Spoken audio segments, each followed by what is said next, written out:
Hi, this is Craig with boatingtracks.com, and we're here today working on polishing up some gel coat, getting that oxidation out. So you can see there's a bit of oxidation in this particular boat. It's a 1992 Sea Swirl, and if we come back here, I started working on it a little bit earlier, and you can see that some of that oxidation is out. But I just wanted to go through a step-by-step process on what we do and how it works. If you want to speed up the work and not do it by hand, I'd recommend getting a variable speed polisher. You can pick one up pretty inexpensively at Harbor Freight, or you can spend more money, but just make sure it's a variable speed. And additionally, you want to have a soft polishing pad. So I first start out with the oxidation remover, the Meguiar's, which I found to be really beneficial. It works pretty well. What I found that works best is apply the oxidation remover, apply it onto your pad, and then work it into the pad first before putting it right on the boat. That way it gets into the pad and it's not going to be flying around. Another thing I also found beneficial is applying some of the oxidation remover onto a clean soft cloth and then literally wiping that onto the boat as well. Now, one of the critical things in this process is you want to make sure that the sun is not shining directly on it.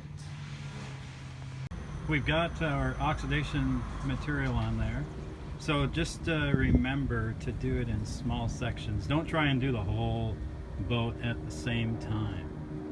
I'm going to pick up the polisher now and just carefully polish it. Again, it's going to be on a slow speed, not really high speed, but a slow speed. Make sure to get a variable speed polisher, and then we'll show you the difference when we finish that section.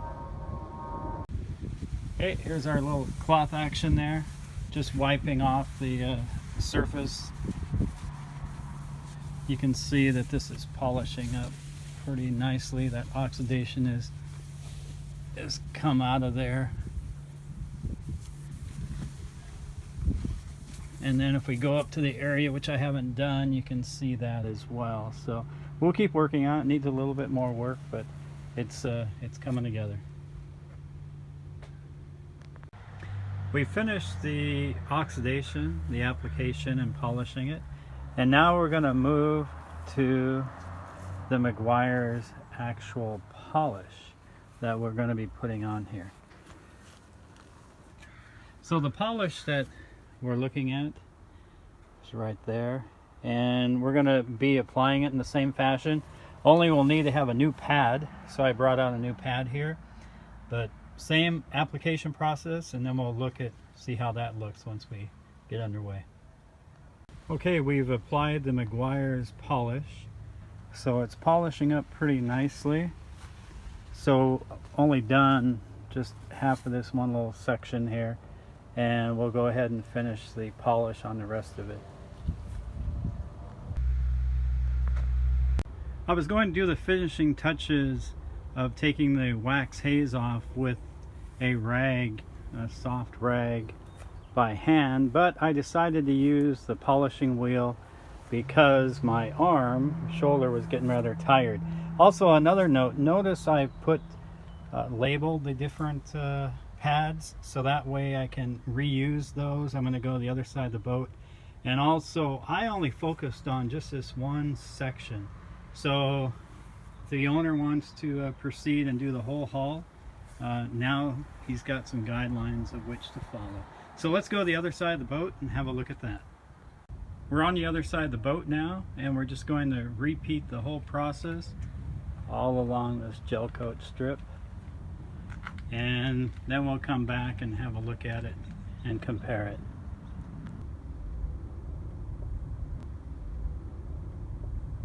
Just a little recap here on cleaning up your gel coat and making it look nice.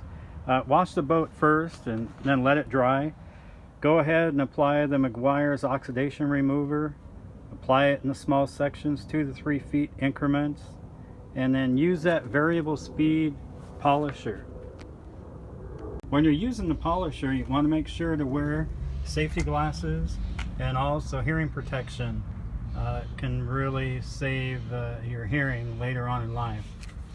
And then use it at a low speed, about 500, 800 RPMs, and then wipe off the excess with a clean cloth and label it. You notice I labeled that one as the oxidizer. And then the next section, go ahead and apply the Meguiar's high gloss polish, and then again set your variable speed polisher. You can run this a little bit faster, 1000 to 1200 RPMs. Wipe off the excess with a clean cloth and then label it. You can see back there I labeled that one as a polish. And then go ahead and apply that pure wax, let it dry, wipe off any excess, and use that speed polisher again, and then you could run that about 1000, 1200 RPMs. So anyway, that concludes our cleanup here. I'm sure the owner will want to do the whole haul now, but that's what she looks like. This is Craig with boatingtracks.com.